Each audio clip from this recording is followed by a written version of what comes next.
УКМК Бишкек шаарынын вице-мэри жылуулук электр борборун реконструкциялоо боюнча чет өлкөлүк инвестордон ири суммадагы акчаны опузалап талап кылганын билдирди.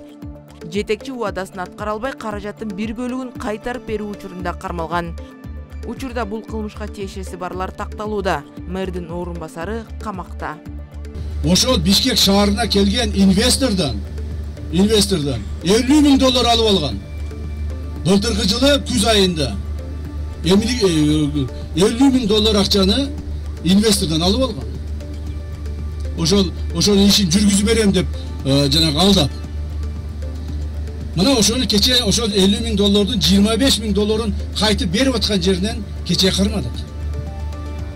Дагы бир жолу эскертип айтам. Урматтуу мамлекеттик бийлик органдарында иштегендер, урматтуу ошол бүткүл биздин республикага келген инвесторлар менен иштегендер, инвесторлордон кимде ким бир сом акча алып, инвесторлордун ишин бүтүрүп берем деп пара алып чуркай турган болсо, мыйзам чегине жоопко тартыласыңар.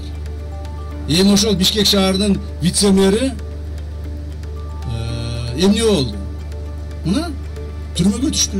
Бүгүн түрмөдө. Кече баарын сайрап айтып берип атат өзү. Эртең бүрсүгүн видеосу чыгат, өзүңөр көрөсүңөр. Айтып берип атат, ооба дейт. Мен $50.000 алып койдум эле, ишин бүтүрүп берем деп. Анан эми ишин бүтүрүп бере албай, кайра кайтарып берип атып, $25.000 кайтарып берип атып, колго түштүм деп атат.